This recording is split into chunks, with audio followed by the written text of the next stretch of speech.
The digital world feels incredibly solid, doesn't it? You type a command, the machine obeys, you lock a file, you assume it's secure. We build these massive layers of cryptographic armor, entirely convinced that math and logic are going to protect us. But beneath all that armor, there's a quiet, profound vulnerability. It's not a flaw in the code itself. It's a flaw in the very nature of how code is brought into existence. Picture a software engineer late at night scrolling through lines of pristine C code on a glowing monitor.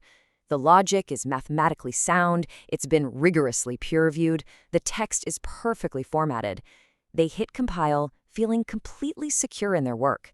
But they have absolutely no idea that the perfectly verified text they just read is already entirely compromised by an invisible, inescapable threat. Now, you might be thinking this sounds like a hypothetical scenario from a modern cybersecurity thriller, but it's not. This is a fundamental reality, and it was presented way back in 1984 by Ken Thompson during his Turing Award lecture. Decades have passed, and yet this realization remains perhaps the most terrifying concept in computer science. It actually matters today more than ever because it proves that our entire digital infrastructure, every banking system, every power grid, every secure server is built on a very fragile foundation of blind trust. To really grasp the scale of this vulnerability, we have to look at the structural reality of modern computing. Tools are built by other tools. Software builds software. And at the absolute core of this ecosystem is the compiler. Think of a compiler simply as a translator. It takes the human-readable programming language we write and translates it into machine-executable binary code, those ones and zeros the computer actually runs. But here is the structural flaw. If that foundational translator is poisoned, the entire skyscraper built above it is inherently compromised. Part 1. The hack. Unpacking the layers. Thompson breaks this compromise down into 3 elegant, devastating stages. Stage 1 begins with the basic function of the translator. What happens when the code we write is explicitly designed to output an exact copy of itself? It's a raw, almost confusing piece of recursive logic. On its surface, it seems like a neat trick, right? Maybe a parlor game for computer science students. But in Thompson's hands, this self-replicating logic becomes the very first building block of an incredibly sophisticated weapon. Stage 2 introduces the concept of a learning machine. Imagine teaching our translator a new word. Thompson wanted a C compiler to understand a vertical tab, a new character. So, to do this, you alter the compiler's source code, you teach it the decimal value of that character, and you compile it. Now, the resulting binary file, the new compiler, essentially knows what a vertical tab is. You can install this new binary as the official permanent compiler. As Thompson noted, this is a deep concept. It's as close to a learning program as one can get. You simply tell it once, and the program perpetuates its own knowledge from that point forward. The concept of the vertical tab is now permanently baked into the binary brain of the compiler itself. The machine has learned. Part 2. The perfect crime. Stage 3. Imagine a translator acting as an intermediary for a diplomat. Now, imagine that translator secretly alters a speech to start a war, and then completely erases their own memory of ever having done it. This is the ghost. And here is the climax of the hack. Thompson planted a Trojan horse in the compiler. Whenever it noticed it was translating the Unix login command, it quietly inserted a backdoor. But obviously a blatant bug like that in the source code would be spotted immediately.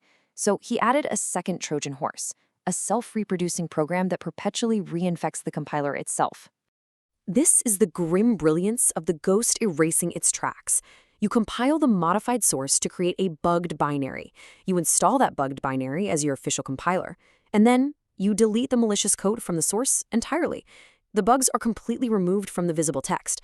Yet, because that compromised binary is now doing all the translating, it endlessly reinserts the backdoor into the login command. And it endlessly reinserts the infection into any future compiler you built, all without a single trace in the source code. Part 3. The source code illusion. This creates a profound friction. It directly confronts our desperate human desire to just trust the text on the screen. We want so badly to believe that if we can just verify the logic, we're perfectly safe. Now, you might argue that modern open source software solves this, right? With thousands of independent developers reviewing the code. And it's true, open source review is incredibly effective for catching overt human errors or malicious commands written into the source. But against a compromised compiler, it is entirely fundamentally useless. No amount of source-level verification or scrutiny will protect you from using untrusted code. Think about that. Thousands of eyes reviewing pristine, perfect C code means absolutely nothing if the machine translating that code has already decided to lie to you. Part 4. The builder, not the bricks. So where does this leave us? It lands on a stark, very practical signal. You cannot completely trust any code that you did not write yourself, from the absolute ground up. You are putting blind faith in the builder and the soil beneath the foundation. And that foundation goes deep. If you walk down the vulnerability stack, the assembler, the loader, even the hardware microcode itself, as the level of programming gets lower, these invisible, self-replicating bugs become exponentially harder to detect. They become practically impossible to find, which forces us to confront the ultimate, unavoidable truth of the digital age. Our security doesn't rely on algorithmic verification. It doesn't rely on flawless logic or mathematically perfect text. It relies entirely, and uncomfortably, on the integrity of the people and the companies who built the software. Thompson closes his paper with a quiet reflection on the nature of security. He notes a bizarre cultural gap regarding unauthorized access. Breaking into a computer system carries the exact same moral and social weight as breaking into a neighbor's house. It simply shouldn't matter if the neighbor happened to leave the door unlocked. Trust is a reliance on the integrity, strength, or ability of a person or thing. The chilling realization of Thompson's hack is that our digital world has no real lux. There is no mathematical certainty that can save us from a poisoned tool. There is only the integrity of the builders. If the very tools we use to build reality can be taught to lie to us, who is watching the toolmakers? Please note, this video is AI generated with Notebook LM, drawn from Reflections on Trusting Trust by Ken Thompson. Informational only, not advice. If you've been enjoying the journey so far, don't forget to like and subscribe. It really helps the channel grow. See you in the next one. Take care.